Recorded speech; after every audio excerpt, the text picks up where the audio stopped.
Jeff Ellison, a wealthy man in his late 70s, sat alone in his silver Mercedes, tapping his thumb impatiently against the steering wheel. The air conditioner hummed, barely keeping the Tennessee heat at bay. Retired and wealthy from a life of business and finance, Jeff was used to things working in his favor. But that day, he found himself stranded with a flat tire, far from the comforts of his pristine mansion on the outskirts of Nashville. After a few attempts to call for roadside assistance with no luck, he sighed and resigned himself to the fact that he'd have to wait. Just as he started to feel a tinge of frustration bubbling up, he saw a figure walking toward him down the road. A young boy, maybe 13 or 14, wearing a faded t-shirt and worn-out sneakers, approached with a determined expression. Jeff watched as the boy's eyes narrowed, examining the car before giving him a polite but confident nod. For the rest of the drive, Jeff's thoughts kept drifting back to the boy. There was a quiet dignity about him, a self-assurance that wasn't born from money or privilege, but from something deeper. That night, as he sat alone in his lavish home, Jeff found himself unable to shake the image of the boy walking away with nothing but a smile. That evening, Jeff sat in the leather armchair of his study, surrounded by shelves of books he rarely opened. The room was quiet, save for the soft ticking of the grandfather clock in the corner. His dinner, a perfectly prepared steak and asparagus, sat untouched on the side table. He couldn't stop thinking about the boy. Jeff had encountered thousands of people in his lifetime: business partners, employees, investors. Most interactions revolved around negotiations, favors, and deals. There was always an exchange, a price, or an expectation. But this boy, this stranger, had helped him for no reason other than kindness. He leaned back, sipping his scotch. The memory of the boy's confident smile replayed in his mind. He didn't look like someone who had much, Jeff thought. The worn shoes, the faded clothes, the dust on his hands, it all told a story. And yet, the boy carried himself with a kind of integrity that seemed so rare these days. The next morning, Jeff couldn't resist the urge to find the boy. He didn't know why, but something inside him felt unfinished. Maybe it was guilt, maybe gratitude, or maybe just curiosity. Whatever it was, he found himself driving down the same stretch of road, scanning the horizon for any sign of the boy. Hours passed as he stopped at gas stations and small diners, asking anyone who would listen if they'd seen a young boy fitting the description. Most shrugged or shook their heads, until finally, an older woman behind the counter at a small cafe spoke up. Her expression softened instantly. "That sounds like my Mike," she said with a small smile. "He's always helping folks." "I just wanted to thank him properly," Jeff said. "He wouldn't accept anything from me yesterday." She nodded, stepping aside to let him in. "He's out back. You're welcome to wait." Jeff stepped inside, taking in the modest surroundings. The furniture was old but clean, the walls adorned with family photos and a few hand-drawn pictures that looked like they came from a much younger Mick. It was a far cry from his own home, with its pristine surfaces and expensive artwork. Yet something about this space felt warmer, more alive. He followed her out to the backyard where Mick was repairing the fence. The boy looked up, surprised to see Jeff. "Hey, mister," Mike said, wiping his hands on his jeans. "What are you doing here?" Jeff smiled, feeling strangely nervous. "I wanted to thank you again. You helped me when I really needed it, and I just couldn't stop thinking about it." Mike shrugged, his expression easy and genuine. It wasn't a big deal, but to Jeff it was, and he was determined to show it.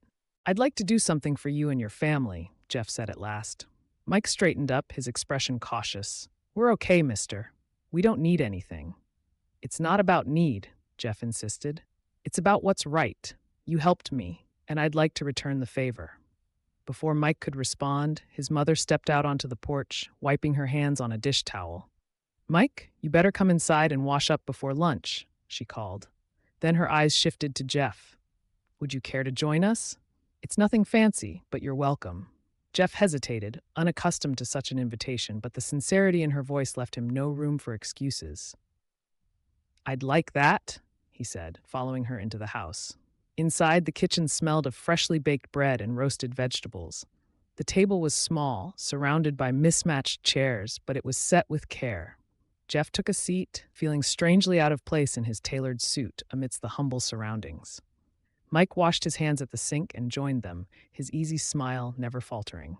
The next morning, Jeff made calls, lots of them. He reached out to old colleagues, contractors, and suppliers. By midday, a plan was set in motion. Within a week, trucks and workers began arriving at Mike's home. Jeff stood on the sidewalk, clipboard in hand, directing the renovations as Mick and his mother looked on in shock. "You didn't have to do this," Mike's mother said, her voice trembling as she watched the crew unload supplies. "We've managed fine on our own." Jeff turned to her, his expression earnest. "You've done more than manage. You've thrived, but you gave me something I didn't know I was missing. Let me give back."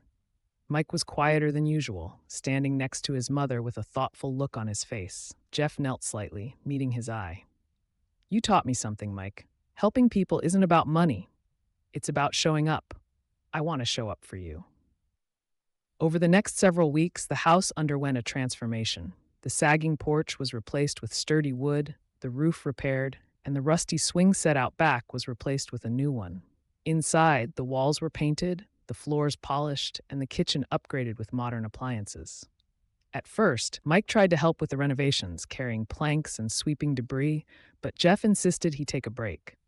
"Your job," Jeff said with a smile, "is to enjoy being a kid for a little while." Still, Mick couldn't resist sneaking out to watch the crew work, his eyes lighting up with curiosity as he observed them measure, cut, and build. One of the workers, a burly man named Joe, noticed his interest and invited him to help measure wood planks.